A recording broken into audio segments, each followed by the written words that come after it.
Bueno, bienvenidos y bienvenidas a esta quinta edición de nuestro ciclo de conferencias. Tanto en nombre de Claudia como en el mío les queremos agradecer por la paciencia de estar los sábados acompañándonos en este encuentro.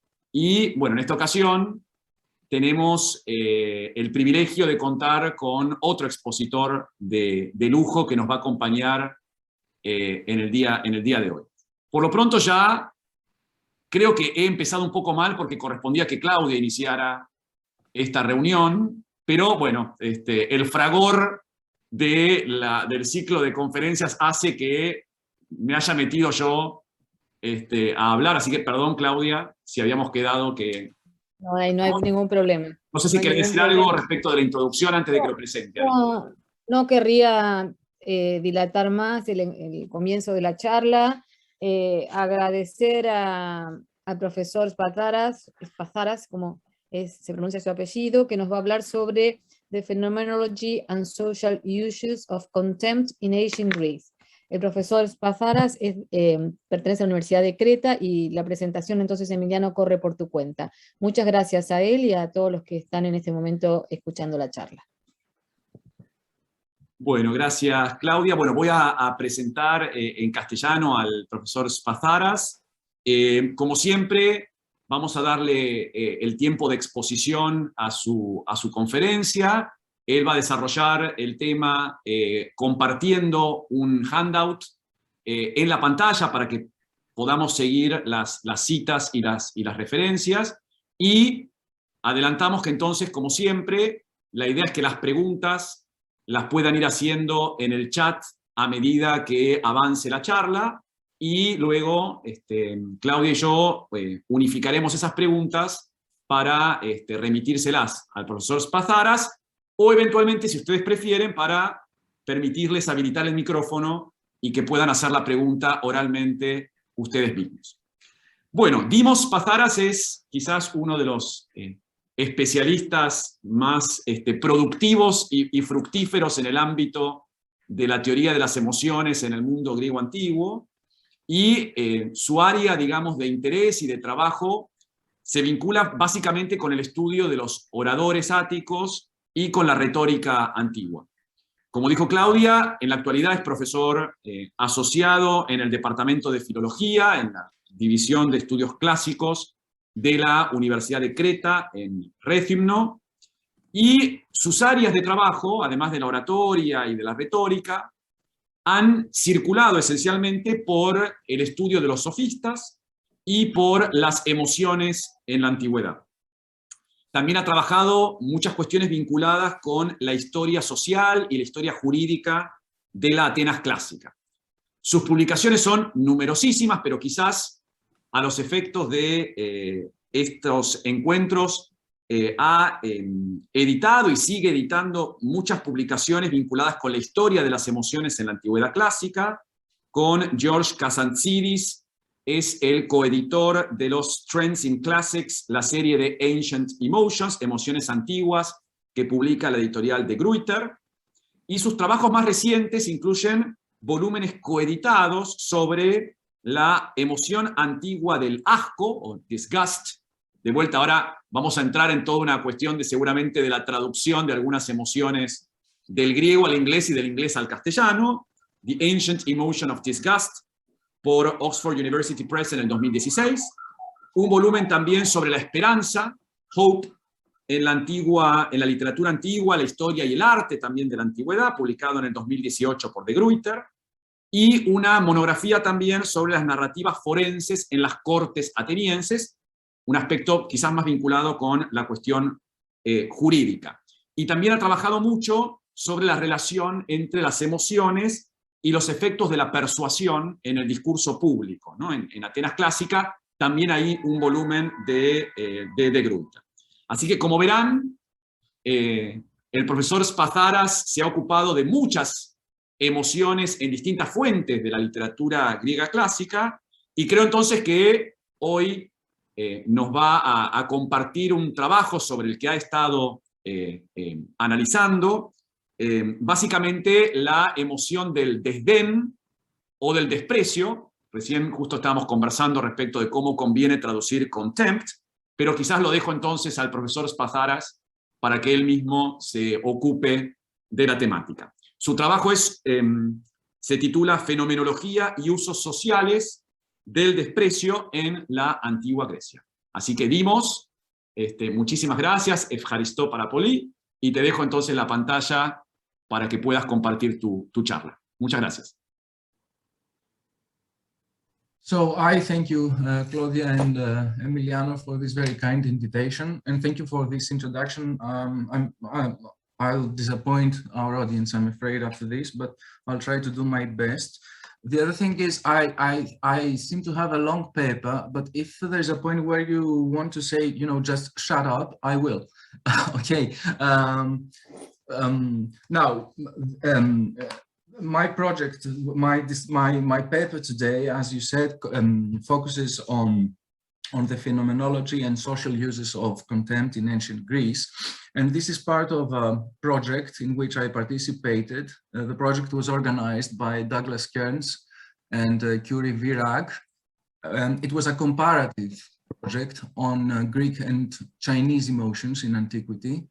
So my work there was on disgust, and my partner, so to speak, Eric Hatton, worked on the Chinese category of why, which is,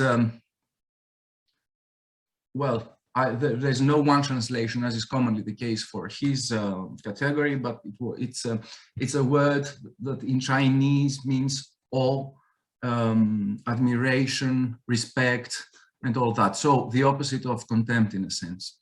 Now, you will excuse me, I hope, if I start with some conceptual clarifications about contempt, because as is commonly the case, when we use a blanket term to describe an emotion, we cannot really include in our description all the possible aspects of the emotion. So some conceptual clarification, I think, is important, although no definition can give a good idea of what an emotion or an emotional category is, especially if we want to address its phenomenology in different, I'm sorry about this, in different cultures. So let me start with a personal note. This analysis of contempt complements my work on disgust, to which Emiliano referred earlier.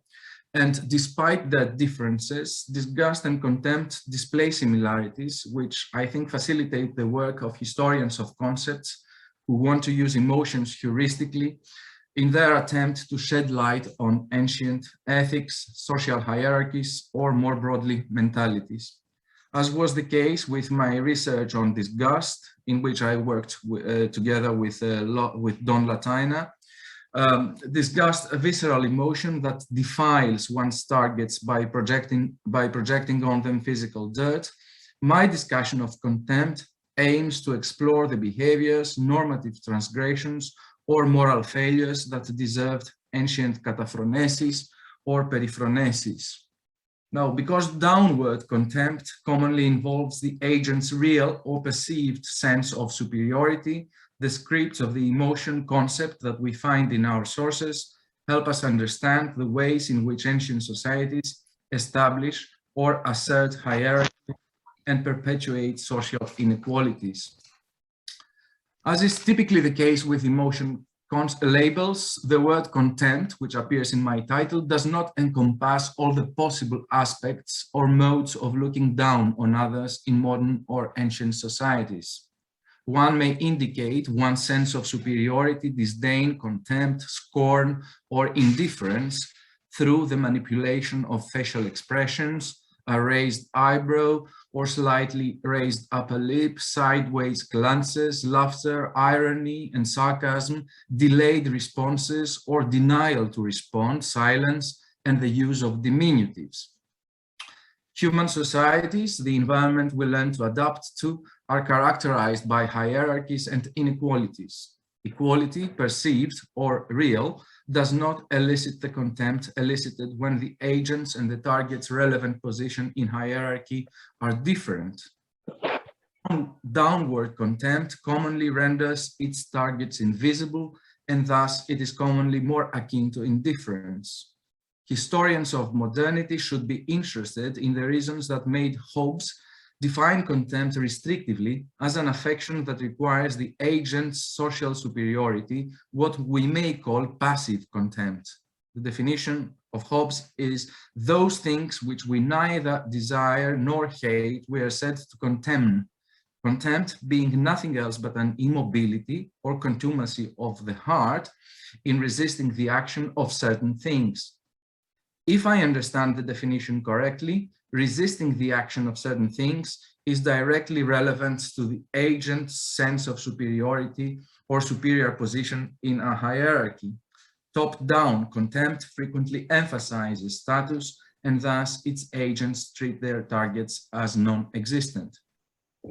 Passive contempt is a constituent element of snobbery and does not necessarily involve ethical judgments.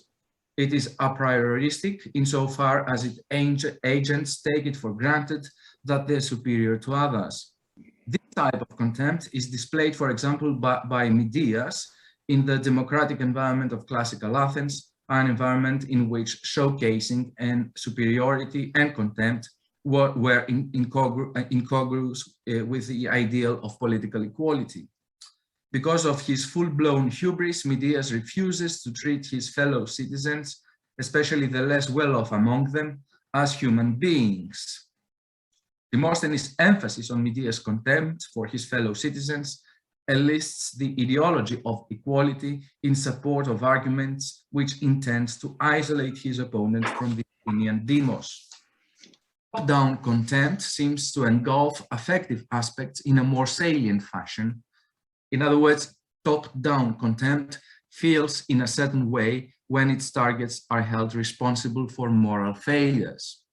In these cases, passive, status-oriented contempt may intensify dismissive judgments by identifying, in an essentialist fashion, poor moral standards with inferiors' inherent baseness.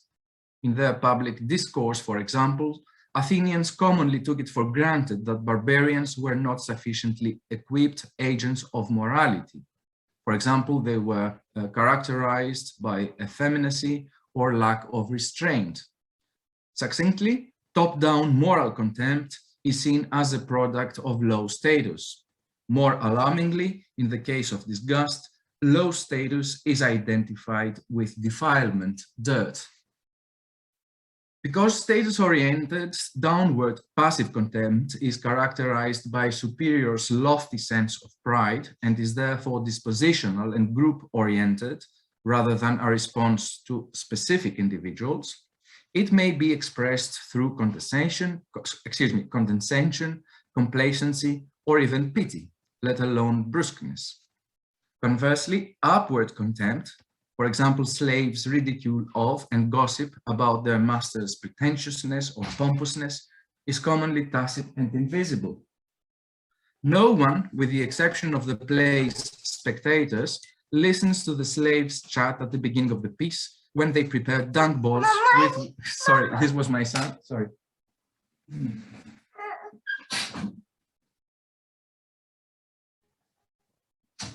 Sorry, this was my 3-year-old son, and I cannot explain what I'm doing. So no one, with the exception of the play's spectators, listens to the slaves' chat at the beginning of the piece when they prepare dunk balls with which they feed Trigeus Beetle.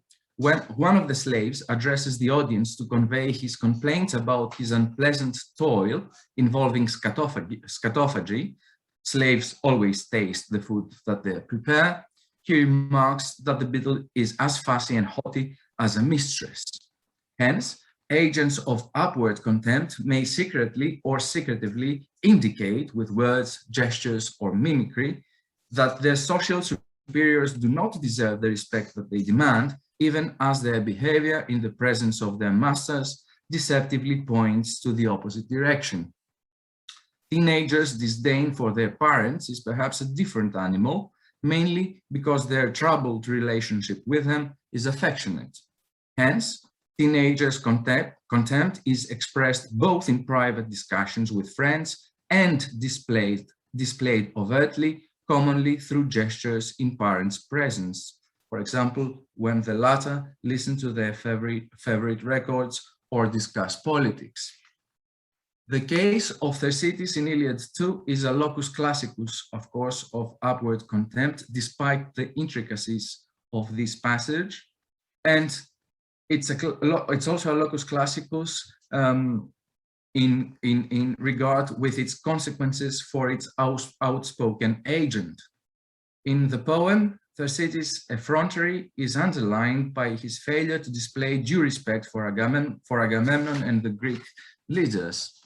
Indeed, his speech questions Agamemnon's leadership and hence involves appraisal rather than just recognition, disrespect.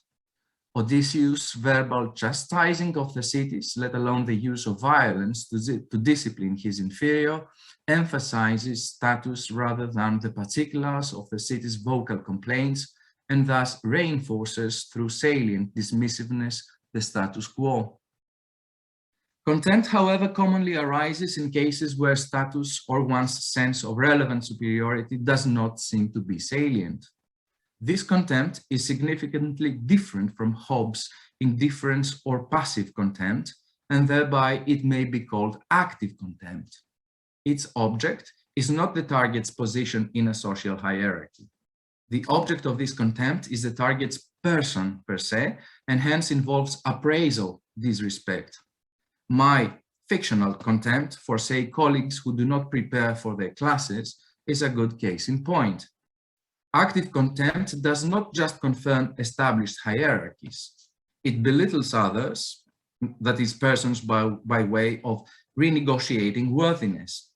For this reason, it commonly involves a sense of closeness or similarity with the target. In this case, the contemptible is in some way comparable with us, but fails to live or perform up to our standards. Recognition, respect, however, may have implications for our feelings of active contempt. Contempt for the professor who does not prepare for her classes involves appraisals concerning expectations about the responsibilities resulting from her rank, but also from the agent's understanding that she or he can become a better professor. Similarly, the agent may feel active contempt for the person who has recently become a professor, but does not, in her view, make the most out of the privileges that go with her promotion. For example, fewer hours of teaching.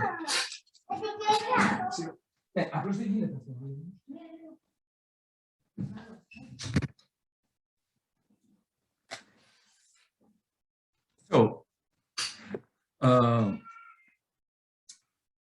appraisal disrespect can thus serve as a constituent element of recognition disrespect and thus intensify contempt. In some cases, this contempt prompts sarcastic comments in faculty meetings, as you know. In the case of active contempt, commonly centering, as I suggested, on persons rather than status, the agent may act through words or deeds. As Aristotle suggests, contempt is an actualization of low esteem, we will discuss that, on his or her emotion. Agents of active contempt typically employ strategies through which they belittle or shame their targets, and for this reason, being the target of active contempt may be experienced as social death or indeed generate extreme anger. So be careful when you display your contempt. This is why overt displays of contempt come in at a high cost. They may invite retaliation, social exclusion, or exhausting and recurrent episodes of verbal fights, as academics or other professionals working in competitive environments can aver. But apart from generating targets' anger, contempt may also be the product of or concurrent with agents' anger.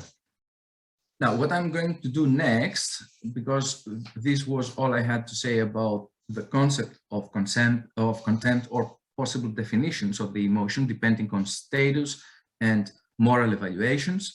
What I'm going to do next is try to emphasize or discuss a bit the phenomenology of the emotion, verbal and non-verbal modes of expressing the emotion.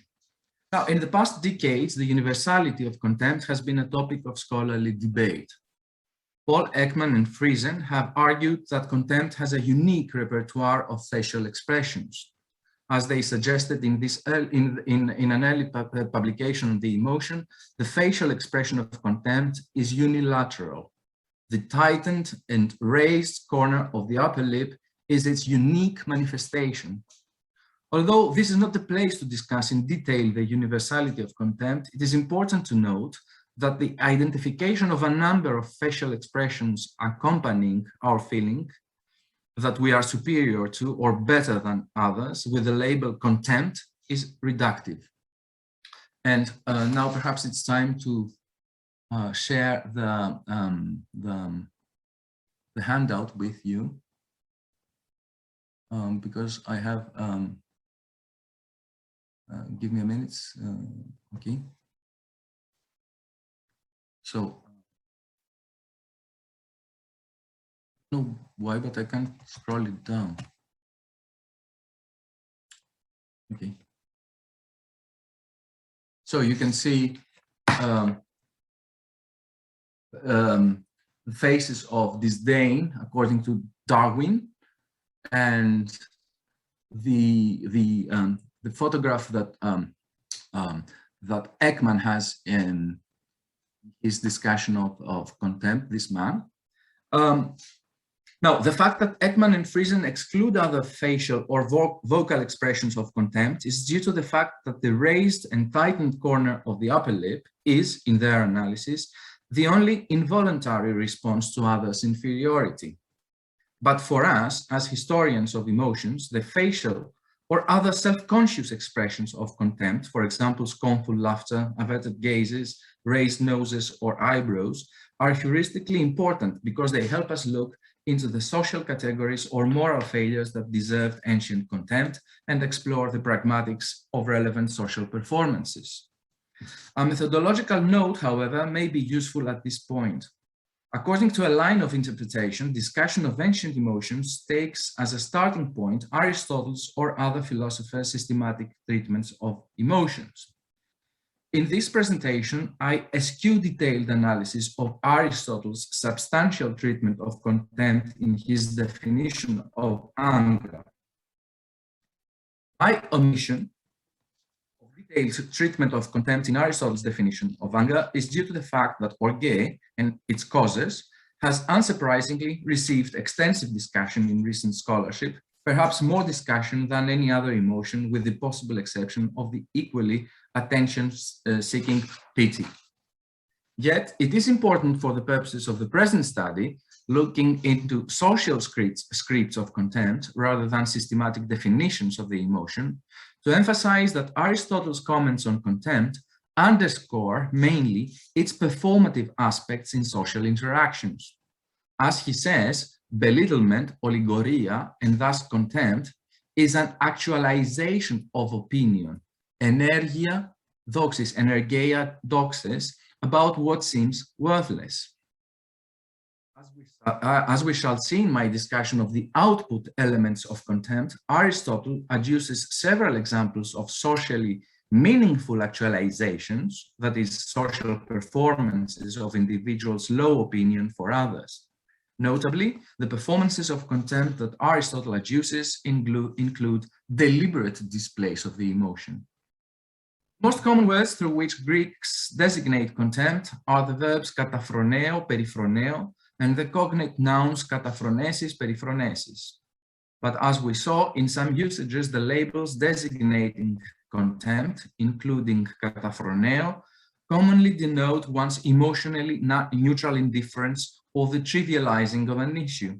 A good example is the metonymical use of the verb periorao, to look sideways at, which takes both animate and inanimate objects. Notably, the source domains of embodied metaphors or metonymies for contempt commonly involve modes of looking at someone. Apart from periorao, contempt is also designated through hupo compounds. So look from under, hupo blepo, or look askance, para blepo. While the metonymic uses of the verb huper orao are semantically identical with the English phrasal verb look down on. As we shall see, raised eyebrows are another indicator of pride or arrogance and appear saliently in contexts in which individuals express, verbally or non-verbally, contempt. In the scripts that we find in our ancient sources, averted gazes commonly but not exclusively express contempt. Refusing to meet others' eyes is a way of refusing to acknowledge their presence. When one may compare here the Chinese expression showing the whites of one's eyes, indicating the agent's unwillingness to establish eye contact with the target, even as typically an averted gaze is a sign of respect in Asian cultures. Sideways glances also indicate contempt. Ocular expressions of contempt seem to prevail in contexts of erotic communication or persuasion and reflect normative concerns or one's relative position in social hierarchy. Find the relevant passages, averted gazes. We will come back to these passages. So all those passages concern gazes. A fragment from a comic play by Amphis, this is fragment 30 in the Poete Comici Greci, provides a good example of how averted gazes are enlisted in support of manipulative uses of contempt in social interactions. In this fragment, give me a minute to find it. Perhaps you can follow the handout which I have distributed. Provides a good example. Yes, so this is a good example of how averted gazes are enlisted in support of manipulative uses of contempt in social interactions. In this fragment, a character describes fishmongers' disdainful behavior towards their customers. The implications of social status for the type of behavior that a decent citizen vainly expects from the merchants of the Athenian agora is salient in this passage and enhances comicality. So it's a million times easier to go to the generals and be thought to deserve an audience and get an answer to your questions than when you go to the damn fishmongers in the marketplace. As for them, if someone picks up one of the fish lying there and asks about it, he first stares silently at the ground, ekupsen, as if he wasn't paying any attention, prosechon uden, and hadn't heard. The other fellow gets angry and then, without pronouncing his words completely by taking off a syllable, that would be 4 obols, spet obols. Anyone who buys fish has to listen to this sort of thing. As Olson points out, the use of dialect, no doubt intended to cause audiences laughter, underscores the fishmonger's calculated contempt. The fact that the speaker classifies himself among those who can have a discussion with the city's generals further emphasizes the undeserved disdain with which he is treated by the fishmonger. Staring at the ground and thus refusing to respond to the customer's words, corresponding to Roman Jakobson's phatic function of language, are rude and intimidating gestures of contempt through which the fishmonger introduces his negotiation of the product's prices. Correlatively, in a comic fragment by Alexis, fishmongers' raised eyebrows and averted gazes, kato vlepondas, are compared to the raised eyebrows of Athenian generals. The speaker's strong response to this behavior of upward contempt is expressed metonymically with a verb denoting in an embodied fashion his aversion. It makes him choke, apopnigomai. Averted gazes and swaggering are conjoined in a passage from Aristophanes' Clouds, and in this passage the divine chorus expresses, albeit comically, their admiration for Socrates. You walk proudly in the streets and cast your eyes askance and endure many hardships with bare feet, and reliance upon us looked supercilious.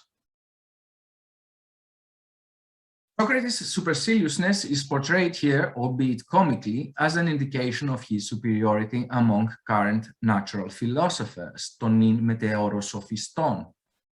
His swaggering in the streets suggests a mode of public comportment intended to be seen by his fellow citizens, while his austere simplicity, mirrored in his grave countenance, is reminiscent of the enactments of Spartan austerity and the elite friends of Conon, the defendant in Demosthenes 54, display in the streets of Athens.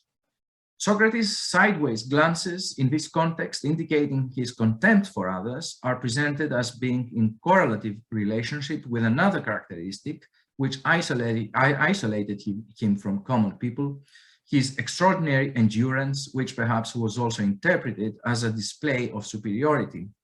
Alcibiades' encomiastic words in the Symposium, drawing on Socrates' superciliousness in the clouds, are meant to restore the true meaning of Socrates' countenance.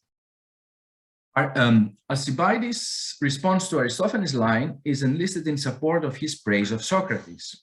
Alcibiades' framing of Socrates' sidelong glances and posture enhanced the portrayal of an ugly, snub-nosed man who, as he reveals earlier in the dialogue, refused to reciprocate his erotic advancements. Socrates' sidelong glances target both friends and enemies. Socrates' almost apotropaic gazes create an unbridgeable distance between him and everyone else. In Alcibiades' eyes, Socrates' calmness or aloofness quite literally embodies cardinal values such as extraordinary endurance and self-restraint. Socrates' behavior is understood as supercilious and is thus reciprocated with disdain. His barefoot walking on the frost invited his fellow soldiers in Potidea to look at him askance, hupeblepon, because they thought that his endurance was a display of contempt directed against them, os katafronundas phon. Similarly, Socrates' refusal to accept the sexual gratification that Alcibiades wants to offer him is understood by the archetypical hubristes of classical Athens as a sign of hubris and contempt, katefronesen. Alcibiades' frustration leads him to interpret Socrates' self-restraint as an indication of scornful disdain and indifference for his beauty. The reversal of normative roles in this passage is also significant. Alcibiades' description of his attempt to seduce his Erastes lays him open to the unsubstantiated accusations that Aeschines directed against Timarchus almost a century later, accusations focusing on what allegedly happened in the houses of Timarchus' successive lovers. Hence, Alcibiades' attempt to anticipate the symposiast's scorn when he claims that the contents of his narration are not appropriate for profane and boorish listeners. Notably, in anticipation of his listeners' reception of his story, the words with which Alcibiades tries to convince Socrates to reciprocate his love construct imaginary audiences to which he would have to account for refusing to gratify a man like Socrates. As he says, it would be more shameful to confess that he refused to offer himself in front of a sensible audience than confess that he did so in the presence of a mass of hoi polloi. The imagined, unsophisticated, and uncouth audiences would no doubt emphasize the problematic behavior of a younger man who struggles indecorously to offer erotic charis to an older man. In other words, Alcibiades' proposal jeopardizes his reputation and thus intensifies the intimidation that he experiences as a self-defined target of Socrates' contempt. Now, averted gazes quite commonly emerge in scripts of unreciprocated erotic proposals, which are characterized by scornful rejection and intimidation of the prospective lover. A good example is offered in Pseudo-Theocritian Idyll 20, in which Unica, presumably a courtesan from the city, scornfully rejects the advances of a young shepherd. The emotional script in this poem combines contempt with disgust and emphasizes social status. Civic snobbery versus rustic physicality. Now, Greeks were perhaps less reluctant to express and manipulate physical dirt or other bodily qualities to express their low esteem for social inferiors. Unica's gestures suggest that her contempt for the rustic boy also involves anxiety about possible defilement. Her understanding of the boy as a possible threat is emphasized by her gesture of spitting 3 times in her bosom. At the same time, the young shepherd, presumably because of his erotic excitement and his rustic pride, readily engages in interpretation of her body language. The girl's sidelong glance is ambiguous. The context makes it possible to interpret her examining gaze as one of feigned anger, or more probably, in my view, contempt or disdain, or both. The facial expressions and gestures that accompany her gazes are quite unequivocal because they involve conscious gestures of disdain.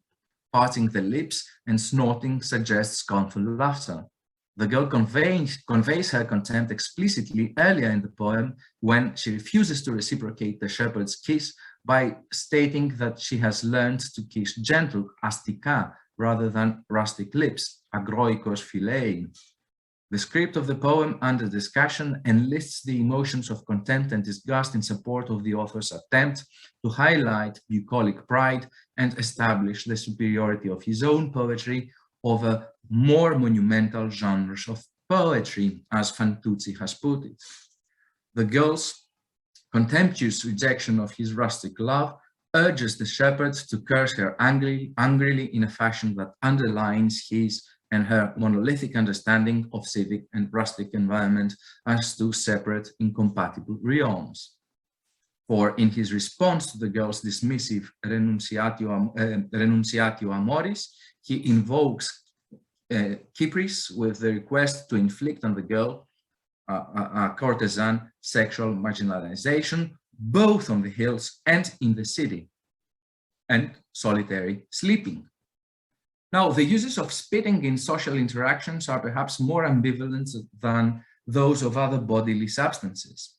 In Greek, strong disapproval or contemptibility may be described metonymically through the words kataptuo, spit at, and kataptustos, to be spat at, and apoptuo, to spit out.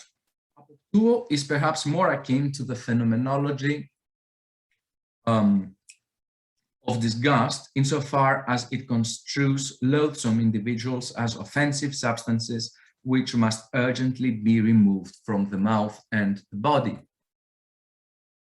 So now you have some ugly items here. But kataptistos qualifies a loathsome person who elicits chiefly contempt. Note, for example, that in Sophocles' Antigone, Haemon spits at his father's face, who is now an enemy, perhaps quite ironically, since earlier in the play, Creon had bitterly asked his son to spit out Antigone as an enemy and let her find another husband in Hades. Interestingly, an ancient scholiast who presumably thought that spitting at one's father's face was unimaginable writes, looking contemptuously with his expression, but spitting in one's bosom was sometimes employed and is still employed in Greece as a self-protective gesture, which when one believed that one was exposed to danger.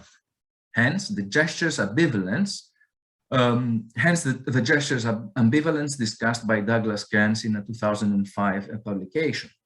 Unica's spitting 3 times in her bosom is directly relevant to her understanding of the shepherd as physically offensive, a possible threat of defilement that invites an apotropaic gesture through which she distances herself from the boy. But at the same time, her triple spitting serves as an embodied metonymy for her disdain, insofar as it communicates vividly her rejection of the prospective lover. The context of this script encourages an as-if interpretation of her gesture, which, however, acquires semantic specificity because of its resonances with instances in which prospective lovers' evil eye, baskanoi, are presented as being harmfully disempowering. The mechanics of the nostrils and nasal noises are also important in ancient displays of contempt. The verb mukterizo, to snort, indicates strong disapproval or contempt for an action, a statement, or an individual. In addition, speaking through the nose is common in a number of papyri reflecting aggressors' performances of contempt and disgust directed against their targets. In one of them, an official collecting taxes describes a man's response in the following way: he snorted his contempt for me and wanted to attack me.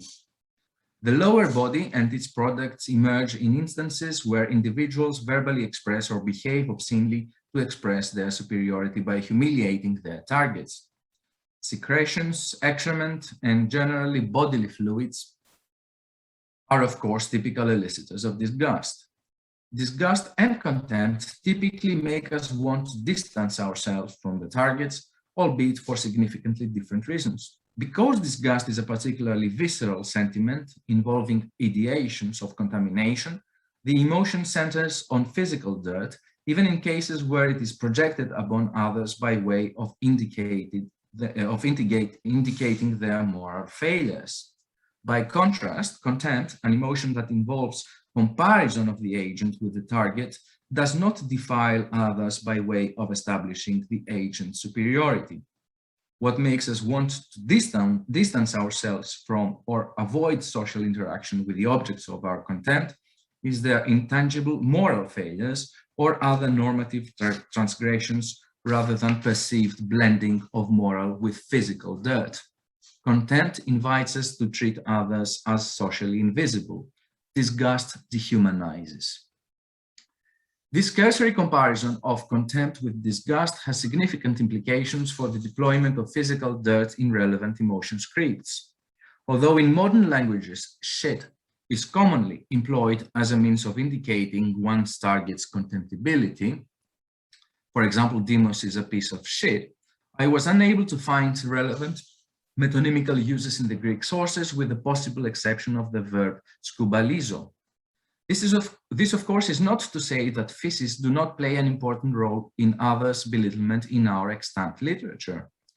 Breathing hot air in the face of a person is certainly a strong indication of extreme contempt, as is the case in a lost comedy and in Epicrates, where a Sicilian doctor farts in the faces of people talking nonsense. His rude gesture seems to identify their words with hot air. Urinating on others, literally or figuratively, is of course another aggressive way of belittling them. Now, the pseudepigraphic Theocritian poem that we examined earlier makes clear the fundamental role of laughter in performances of contempt, performances which reflect modes of laughing akin to the facial repertoire of expressions identified as output elements of the emotions phenomenology. Stephen Halliwell's recent in-depth analysis of Greek laughter offers detailed discussion of the lexical markers and episodes of scornful laughter in Greece. Halliwell also discusses critically modern theories of laughter, and therefore, in the limited space of my presentation today, I outlined the most salient interfaces of laughter with contempt. Superiority theory of laughter is, self-evidently, more akin than other theories to contempt, an emotion which, as we saw, establishes that the agent is better than the target and the target is lesser than the agent. No theory of laughter succeeds in providing a full and satisfactory account of the phenomenon.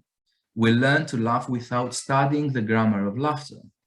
One of the most important shortcomings of all theories of laughter is that they investigate humor or comic strategies rather than laughter itself. Be that as it may, superiority theory, or just the notion that laughter can be harmful insofar as it compromises its target's honor and hence is consequential rather than playful, to use Halliwell's terms, is compatible with the cultural understandings that emerge in our sources. Even a cursory reading of, say, Sophocles' Ajax, where laughing at one's enemy's failures is identified as the most self-satisfying type of laughter, makes it clear that enemy's laughter is conceived, at least by a person of Ajax's caliber and size as an extreme form of humiliation. Superiority laughter is directly relevant to the fundamental concept of hubris, which has been the object of much scholarly work. As we know, hubris is one of the three types of belittlement, which, according to Aristotle, cause anger. The other two are spitefulness, mokteria, and contemptuous behavior, kataphronesis. Now, this is not the place to offer detailed analysis of hubris, of course, but be it sufficient to note that hubris includes attitudes which show that one thinks big and may lead to actions which establish one's superiority through the shaming of others. Hence, in democratic Athens, hubris was thought to be a deeply antisocial and undemocratic attitude commonly associated with wealth and pro-oligarchic predilections. Laughter is commonly an inextricable element of hubristic acts of violence through which individuals advocate their superiority over others. In the analysis of the traits, ethos of the young in the rhetoric, Aristotle suggests that they are lovers of laughter, philogelotes, and therefore witty, eutrapeloi, because wit is educated hubris, pepaideumene hubris. This locution is prima facie oxymoronic. An educated epikeis man should never behave hubristically. In the rhetoric, Aristotle identifies eutrapelia as the middle position which characterizes the virtues, while excess, bomolochos, and deficiency, agroikos, are respectively characterized by boorishness and harshness. Eutrapelia is stylish, elegant, and socially adjustable joking. Yet one should not underplay the aggressive and humiliating implications of hubris in Aristotle's construal of eutrapelia. According to Aristotle, jokes are a type of loidorema, insulting, and hence a gesture that compromises the target's sense of honor. No matter how stylish they are, jokes either diminish, albeit playfully, or they are not jokes at all. In our sources, the words loidoria, loidorema commonly designate exchange of insults, especially between young men, or abusive language forbidden by the law. Indeed, in his description of gentlemanly eutrapelia, Aristotle observes that playful jokes are leidorimata, insults, some of which lawgivers forbid. But the gracious man, characterized by mesotis, will serve as a law to himself. The rich vocabulary of Greek laughter includes several words which are resonant with the facial expressions most commonly associated with contempt. We already noticed Unicast's scornful laughter. Sneer is sometimes associated with snub-nosed people. Give me a minute to find the relevant examples.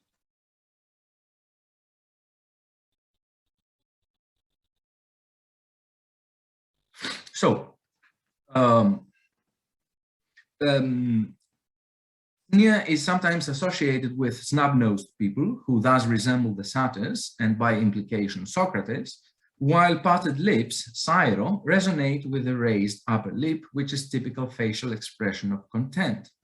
In an epigram, the eye of the poem describes Eros as a sneering simagelon, while in another epigram, the narrator imagines that he is in open battle with Eros and sets in fire his weapons. In the final part of my discussion of the emotions phenomenology, I turn briefly my attention to verbal modes of expressing the emotion, which may or may not be accompanied by nonverbal bodily displays. Refusal to respond to another person's words, that is silence, is an obvious way of conveying contempt. A locus classicus, and indeed a locus admired by Longinus for its affective power, appears as early as Homer, when in the Odyssey, Ajax refuses to respond to Odysseus' plea in Hades. The implications of Ajax's silence are underscored by his withdrawal from the scene of his encounter with Odysseus, a gesture which contradicts other souls' eagerness to come close, physically and verbally, to Odysseus.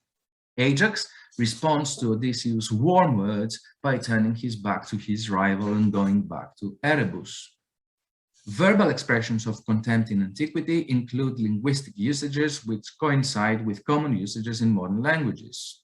For example, the use of the plural to refer to a certain individual, suggesting that the target represents a group of people sharing specific negative behavioral traits, and Aristotle's forgetfulness of names, that is, pretending that you cannot remember the name of a person. Diminutives also serve the purpose of belittling others, even as their use may sometimes reflect affectionate treatment or benign scornfulness or derision. Among the uses of diminutives, the most illustrative is perhaps the qualification anthropion. A passage from Lucian's Cataplus displays saliently, in a context where bodily aspects of Contempt's repertoire are fully deployed, the connotations of the qualification anthropion. And perhaps I should read this passage because I find it particularly interesting, and I will skip the final section of my paper to accept questions and discuss possible objections or comments. I read the ancient Greek text in my own modern Greek, in my modern Greek, in a modern Greek way of doing it, and you can follow the archaic English translation, which I found in Loeb. So it's Megapenthes who speaks. He's dead. He's a tyrant, and he says, «Καρίον, ο αιμός οικέτης επί τάχιστα με αποθανόντα είδε, περί δίλην οψίαν, ανελθόν εις το οίκημα εν θα εκείμην, σχολής ούσης, ουδείς γαρ ουδέ εφύλατε με, γλυκέριον την παλακίδα μου, και πάλε δε είμαι, εκοινωνίκεσαν, παραγαγών επισπασάμενος την θύραν, εσπόδι, καθάπερ ουδενός ένδον παρόντος. Ήτα, επειδή άλλης είχε της επιθυμίας, αποβλέψας εις εμέ, σήμεν τη φυσήν ομοιαρών ανθρώπιων πληγάς μη πολλάκης ουδέν αδικούντι ενέτεινας. Και ταύθαμα λέγον, παρέτη λέτε με, και κατακόρης έπε, τέλος δε πλατή χρεμψάμενος καταπτήσας μου και εις των ασεβών χωρονάπηθη. This passage shows lucidly how suppressed sentiments of contempt are expressed by oppressed people when their oppressors are unable to use the power and violence which secure their control over their inferiors. The tyrant Megapenthes, who on account of his injustice and outrageous crimes is refused the water of forgetfulness in Hades, recounts how after his death his slave Carrion indulged in sex with Glycerion, his female slave and mistress, in the presence of his dead body. By deploying the power of sexual control to establish hierarchies, and hence by presenting the slave as endorsing tyrant's behavior, the passage underlines the reversal of the power dynamics between the two men. The effectiveness and comicality of the passage lies in the fact that it blurs the limits between life and death. Megapenthes, for example, underscores his slave's shamelessness by suggesting that he had intercourse with, or rather raped, Glycerion in the presence of his corpse, as if no one was present, while the slave's effrontery is underscored by the confrontational use of you, su, that introduces his address to his master, and of the particle mentoi, which suggests that his disrespectful action in his master's presence was a calculated act of revenge. Furthermore, when he satisfies his sexual desire, the slave looks directly in Megapenthes' eyes, a gesture which saliently indicates his insolence and establishes the revengeful nature of his sexual act. Impossible as it is, Carrion's confrontational eye contact with Megapenthes, apoblepsas, is a prideful display of superiority, a display which would have caused severe punishment when the slave's master was alive.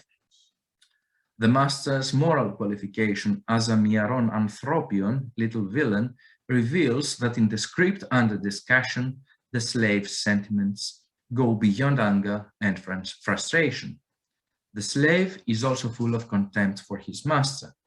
Miaron anthropion involves both moral evaluation in the aggressive and wrongful master,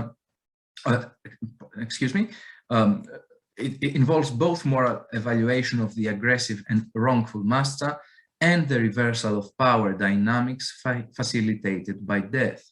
Hence, the slave hawks a big gob of phlegm and spits at Megapenthes' face. Now, I think it's high time I stopped. I will not go on with my discussion of Demosthenes 18, because I think it would be much better to have 30 minutes for discussion, and I'm sure that you're now tired. What I tried to do, to wrap up very, very briefly, what I tried to do here was, first of all, to offer some clarifications of the possible scripts of contempt that we may have in our or in ancient cultures, which depend on the questions or the issues of status and moral appraisals. As I said, there are specific scripts of contempt which require status and just status, and other cases in which contempt involves moral evaluation and are thus directed, and then the emotion is directed against persons rather than groups. But at the same time, we may have cases where both moral evaluations and status work together to belittle others. Now, in the second part of my talk, I tried to give you an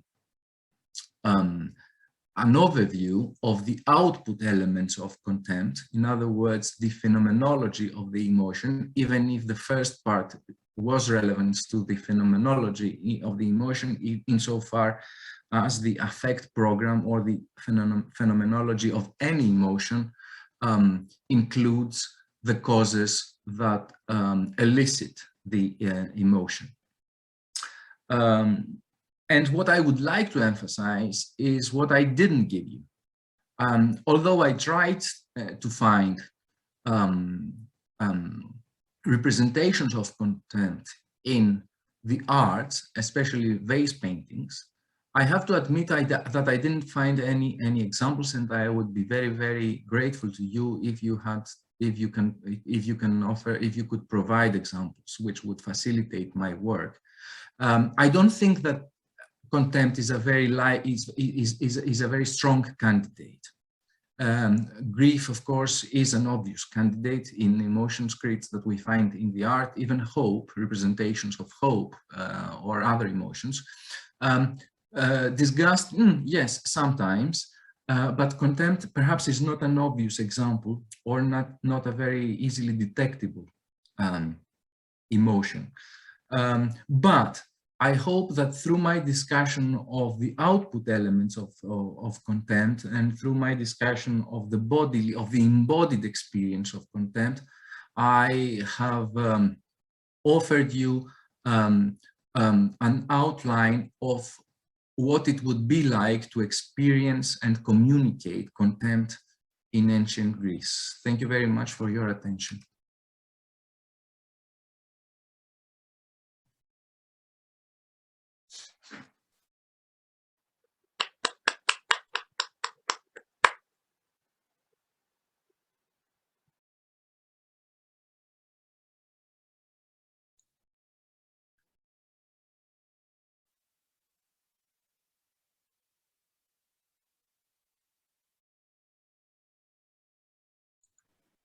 Emiliano, te iba a dar la... Claudia, no te escuché, ¿eh? No se te oyó o yo no oí. No, te daba la palabra para el agradecimiento y luego íbamos a... Bueno, so thank you, Dimos, very much. It was a very nice conference, very comprehensive. You dealt with many different aspects of contempt, and I'm sure that this is going to generate a lot of questions. I have a question on my own, but I would rather have maybe other people asking their questions. Claudia, I don't know whether you want to organize the question. You can begin if you want. No, thank you very much, Dimos. Really, it was a very illustrative talk. Really, it is the complexity of that emotion and the examples you you dealt with the comic examples has to do with my own research. That's why I'm Emiliano and I, you know, we work on comedy. So many examples came from comedy. So perhaps one question has to do with that, not? I mean, the relationship of this emotion with the genre, something like that. But perhaps Emiliano has a question similar to mine. I don't know. Thank you, Claudia. Yes, maybe my question was a little more specific, which is something that has been coming to my mind while listening to you. This idea that you can experience contempt towards some other person. So there is, of course, this idea of superiority, and at the same time, you're disdaining or expressing contempt towards another one. And my question was, when I was listening to this aspect of body language and the phenomenology of the low body, and especially defecation, the idea that to some extent, there's also an aspect of disdaining some material objects. I was thinking of this passage in Birds, in which the inspector asks Peiseteros whether he remembers when he was defecating on a pillar, on an inscription.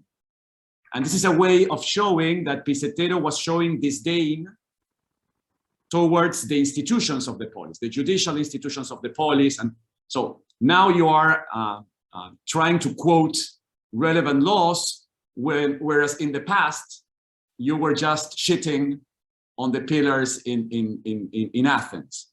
So what about the material aspect of contempt? Can you show contempt towards objects representing values? Or do you think that contempt can only be addressed towards other people? I don't know, it's just an open question I'm thinking aloud. Thank you. Yeah, I don't know if you can, I don't know if you can show contempt towards inanimate objects. I suppose you can't. But what you can certainly do is use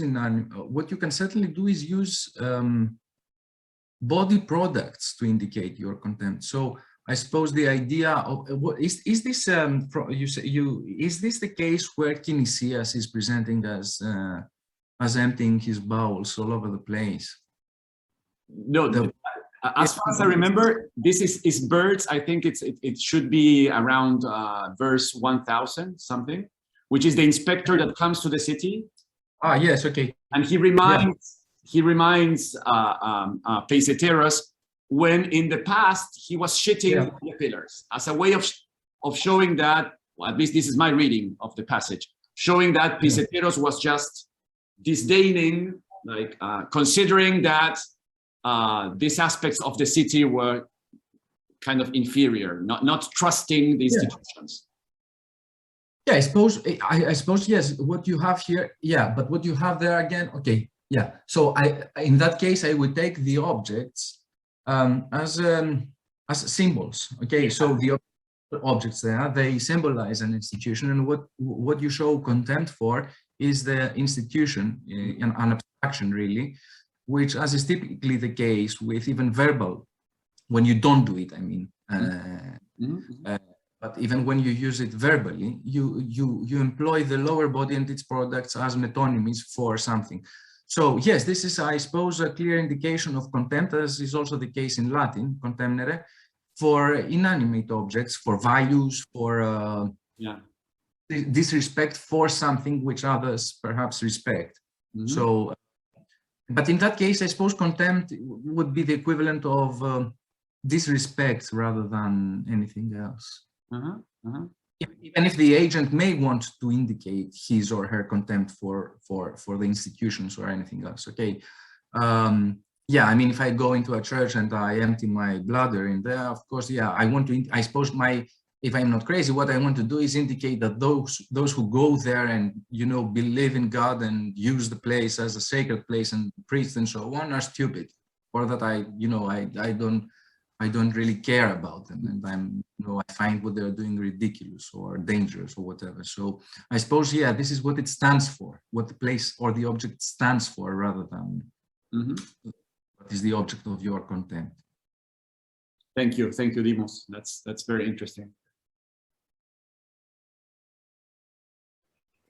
And Dimos, if you want to answer my question, I mean the relationship of contempt with the comedy. I was thinking about that the genre has a special freedom to show contempt because it is really very free to show, I mean, bodily reactions, low bodily reactions. So it's like a place, a special place just to show contempt. What do you think about that? Well, yes, I agree. I suppose that a major element related to comedy is the idea of out-groups and in-groups and the construction of hierarchies in terms of in-groups and out-groups, and what you do with the butt of the comedy, with the target of the jokes and so on. So I suppose that comedy and satire always, and especially satire, always endorses a standpoint of superiority, even if in this case it asserts well-established values, and in this case it's not radical. In this sense, it's not radical. So I suppose the idea is exactly what you do with the objects, with the targets, the butt of your jokes. And now, not everyone would agree that comedy creates out-groups that it targets. There is a very interesting paper by Ian Ruffell who questions this kind of bipolar analysis of comedy, indicating that even the audience may sometimes be the butts of the joke, and that this is part of the playfulness of the comedy. But I suppose that the idea is that laughter, as I said, and comedy anyway would no doubt, undoubtedly, require some sort of a sense of superiority to work, as I said. And in this, I think Aristotle is correct when he says that jokes in general are educated hubris. And I think that what he says, it may be educated, it may belong to an epikis, because Aristotle, doesn't like people who go to the symposia and don't laugh and are extremely serious, and but when he says that it is educated hubris, as I said, I don't think that we should underestimate that jokes and laughter and comedy are not jokes, comedy, and so on. If they are not hubristic, they have to be hubristic. There is a sense of belittlement. Of course, it may be benign and so on, but I cannot make a joke. If I want to laugh at Emiliano, not laugh at him, but make a joke about Emiliano, it won't be a joke if he doesn't feel a little bit belittled. If he doesn't feel that I take a stance of superiority for the very moment that I'm doing this joke. And that's why sometimes jokes didn't have a good ending in antiquity and in modern days, because not everyone, and actually Aristotle, if you read his analysis of laughter, Aristotle pays too much attention to audiences, to the person who is the object of your laughter, rather than just the person who produces a joke. And this is very, very important, I think. So yes, laughter cannot exist without contempt, as far as I can see, but Okay. benign. Okay, thank you. And there's a question in the chat. Perhaps you can read it by yourself, because my English Okay, is not good enough. sorry, I'll read it aloud because Okay. it will help me understand what is said there. Okay.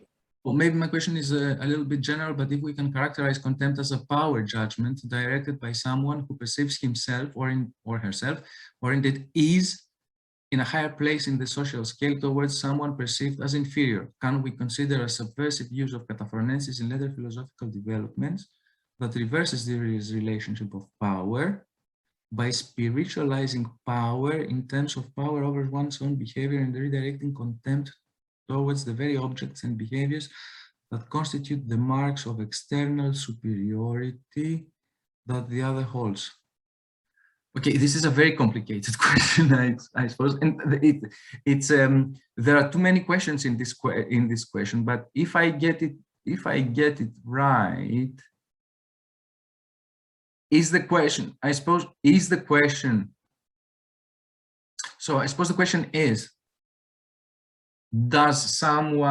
can someone feel legitimate contempt for others? Is this the main nucleus of the question? Is this the core of the question? Perhaps Fernando can do it. Fernando can speak by himself. I don't know if you're hearing me. Yeah, yes, I can hear you. I was typing on the chat. Maybe it's like this motive of vanitas, right? That it's so frequent. You know, the contempt for the things that in social life people hold as important, and a very common motive in Hellenistic philosophy and later is the idea of reversing that distribution by showing contempt for the things that the powerful exhibit as the mark of their superiority. Mm-hmm. Yes, thank you. Yes, of course, it can exist, this type of, yes, of course. But I suppose that in this case, philosophers assume for themselves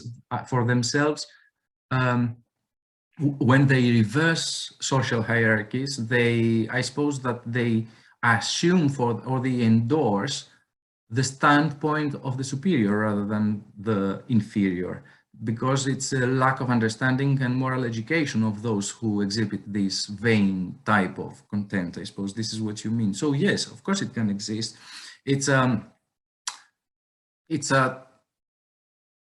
Yeah, but again, it becomes a top-down contempt in the sense that it's a type of contempt directed against the uneducated and vain and vainglorious people who do not understand that external goods are nothing anyways. This would be an answer. And my other, well, to speak about what you say here now introduces a very interesting question, which is contempt a moral emotion? Is it a legitimate emotion? Is it, for example, in English, okay, nobody nowadays uses the word contempt, and the verb to contemn sounds archaic, and one of the reasons why it sounds archaic is simply because it's not politically correct to say that you feel contempt for others or that you contemn others. Okay, but on the other hand, it is a big issue if contempt is a legitimate emotion that we may use against social groups of people. And there are people now out there arguing that contempt is the right response, should be the right response to racists, for example. So instead of attacking or exercising violence against racists and so on, one way to deal with them is to deal with them in terms of contempt, of displaying your sense of superiority in moral standards, in moral issues. And if you're interested, I can send you relevant bibliography. I mean, Fernando, you and others. Okay, so it is a big issue now. It is a big question now, the moral uses of contempt. And I think these people are right. I think these people are right, that contempt has many advantages. Disgust never has any advantages because it dehumanizes practically. Okay, to say that a racist is rubbish or is shit or is dirty, it would be the same, it would be the equivalent of endorsing the rhetoric of Nazis. Okay, who thought that the Jews were rats or presented the Jews as vermin and rats and so on. So it's not an answer to racists to say that they're disgusting, because in the end of the day, you know, they can take a shower. But contempt perhaps is a legitimate response to racism or other unwanted, okay, types of behavior. Okay, thank you. Maria Cecilia has another question. Can you hear me? Yes, perfectly yes, well. but we can't see you. No? No, yes, we can see you now. Well, thank you very much for your lecture, very stimulating. My question when I raised the hand was a bit related to Claudia, but I was thinking in Aristotle's rhetoric, when he says that Gorgias has an autos legon, and he agree with him that you should laugh when things are very serious, or be serious when people are laugh. I was just wondering about this positive. In a way, love is can be a sort of contempt, and this positive way of thinking in Gorgias, in Aristotle. If you could comment this, but I was also wondering, but this is a huge question or a problem for me, how we take so serious, I am a professor of philosophy, and how we take so serious Plato's dialogue, in which sometimes he's so ironic, he made a lot of contempt, but you think, not a contempt, but it's very subtle, but we think in so seriously in Plato's, in some passages of Plato's dialogue, in which he presents some people like Gorgias or even Protagoras, in Menexenus, and you can see this sort of contempt for the other opinion and distortion. Do you have any suggestion about thinking this? This is a question that I have been concerned with, and I'm teaching philosophy and teaching Plato, how to deal with this in Plato, because sometimes the commenters of Plato are so serious about this drama that Plato put on philosophical stage. Well, thank you. So thank you. Concerning your first question about Gorgias, actually I've written about it in a Mnemosyne article back in I can't remember now, 2006, because laughter is one of my favorite topics as well in the orators. And what I think Aristotle says there, and he says that, orthos legon, as you said, he says that, yeah, of course, this is what you should do. I suppose his Gorgias statement does not so much have to do with contempt, as, of course, it may have to do with contempt in the sense that you try to belittle others, but I think it's a different aspect of laughter that he advises there. And perhaps this is, I think it's primarily, the advice is primarily direct, it primarily concerns the manipulation of audiences. And I suppose the idea is that when someone is serious about a point, the best thing you have to do if you want to divert audiences' attention from what the speaker is saying is to make them laugh. And conversely, if they laugh, try to make them understand that laughter, that what is being discussed is important and that they shouldn't laugh with it. I think that the best example of these uses of laughter in the orators, in oratory, is Demosthenes 54, where in the Against Conon, which is a case of violence. And I think this is a very good example because it becomes obvious from the speaker, because obviously we don't have the defense speech, but I think it becomes obvious from the prosecution, from Ariston, that he anticipates, or he says so, that his opponents will treat what he presents as an act of hubris, his opponents will present it as a playful instance of mild violence among young people in the Agora of Athens, and that for this reason the speaker should not have introduced the case to the court. So practically what he is doing there is trying to invest in hubris and the importance of hubris, the prosecutor, I mean,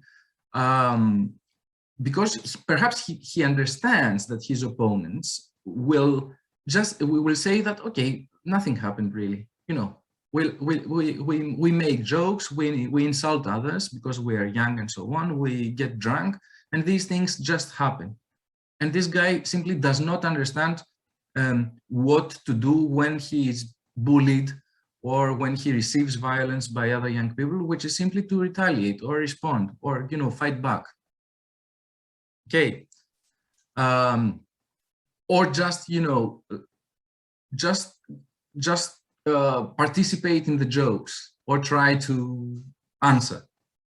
But he didn't. He brought the case to the court. Now, Plato, I don't know. I mean, this would be a huge. Well, to say that Plato shows contempt for his interlocutors would be, well, I suppose it's an experiential question that I cannot answer because we don't know if Plato felt contempt for the interlocutors. All we know is what Socrates says in a very dramatized environment. So I don't know. Well, quite possibly Plato himself, from what he says in all the dialogues, felt contempt for the uneducated, the lower, the masses, and so on. But this is not an exception. All those who criticize democracy, all those who who criticize democracy, or philosophers, you know, are not the best friends of democracy in antiquity or classical antiquity. We know that very well. Yeah, I mean, to say that that people in the cities need a shepherd, I suppose it is not a very is not something that would not intimidate us in modern democracies. But the fact that he shows contempt for interlocutors, now I suppose it has to do with Socrates' ironic stance. It has to do with Socrates questioning and so on. So, but interestingly, when Socrates receives, Socrates never makes ad hominem attacks, never. He makes very subtle comments. And actually what Socrates criticizes very subtly as well is when his interlocutors make ad hominem attacks in which he is the target. So I wouldn't say that say Gorgias is the object of Plato's contempt. People like Dionysiodorus and his brother in the Euthydemus, perhaps, but again, no, I don't see the personal element required for contempt. But certainly the person who is time and again presented as hubristes for all sorts of reasons in Plato is Socrates. Mm-hmm. Not only the symposium that I discussed, also in the features and so on. May I just add something? Because I'm thinking, for instance, in some moments, it's not exactly against a person. In the case, for instance, of Gorgias, even some people like, oh my God, they think, the professor for Harvard, Siegel, thinks, for instance, that Gorgias is only in the first third of the dialogue because it's a sort of deference to him by Plato. Anyway, but I'm thinking not only direct to person precisely, but to a group. For instance, when in Republic 2 or 9 or in Gorgias, when Socrates says, oh, I'll give you an image, and you know how powerful is the image for Plato persuasively, but I'll give you an image because it's, in some sense, it's easier to understand. For some people, you give image and they're not able to follow an argument, an logos. Is this sort of some moments, very briefly in some dialogues, in which you see a sort of contempt for some, almost some strategy that even Plato used sometimes. Is this sort of kind. But anyway, I know it's a big issue. Yes, okay, I understand what you're saying. But again, his arguments are complicated enough to require images, even for the stupid. And well, yeah, this would be a very, very long discussion now, but I don't think that this would be contempt. And by the way, I think that these are arguments that even Plato needs to construct his thesis. Even in places where he says, okay, I will produce an image. Okay, images are very tricky in Plato. Thank you. Okay. I think that there's no more question and we are just in time. So I would like to thank again very much, Dimos, for your wonderful talk, for sharing with us this moment. And Emiliano, just please close this. I think that Dimos deserves us to turn on our microphones and make a huge applause across the Atlantic and the Mediterranean towards Crete. So thank you, Dimos. No, I thank you very much. I thank you. Thanks a lot. Wonderful presentation, Dimos. Thank you very much for your time and your energy and having said yes as soon as we invited you. So thank you for your predisposition. Enjoy the spring afternoon in Argentina. And hopefully we'll have you in Argentina next time, in person. I'd be delighted. And anyone who wants to come and visit Crete, just let me know, okay? Don't say it again. Don't say it again. Nos acaba de invitar a Creta, así que cuando vayamos a Creta, por favor, allí le tocaremos el timbre a Dimos. Bueno, muchas gracias a todos. Solo nos resta con Claudia, más allá de agradecerles, contarles que tenemos prevista la última conferencia del año sobre este ciclo de emociones. Posiblemente el año que viene sigamos profundizando el ciclo y ampliándolo. La exposición va a ser el 27 de noviembre. Todavía la oradora no nos confirmó el título, va a ser Irene Bisbardi. Irene está trabajando en Wesleyan University y ha trabajado algunos aspectos sobre emociones en la tragedia y en los coros, así que seguramente por esa línea nos estará proponiendo su tema. 27 de noviembre, ya lo pueden agendar. Emiliano, sorry to cut you, and also a graduate of the University of Crete. Thank you very much. Y bueno, entonces quedamos así, 27 de noviembre, seguramente el año que viene, hablando de University of Crete, esperemos tener a Melina Temiolaki, que estuvo en Argentina el año pasado, así que, y sabemos que es amiga de Dimos, así que Melina supongo que también estará el año próximo. Bueno, agradecidos a todos y a disposición para lo que necesiten. Gracias. Buen fin de semana. Muchas gracias. Muchas gracias a todos. Hasta la próxima. Thank you, Dimos. Gracias. Thank you. Thank you. Bye. Thank you.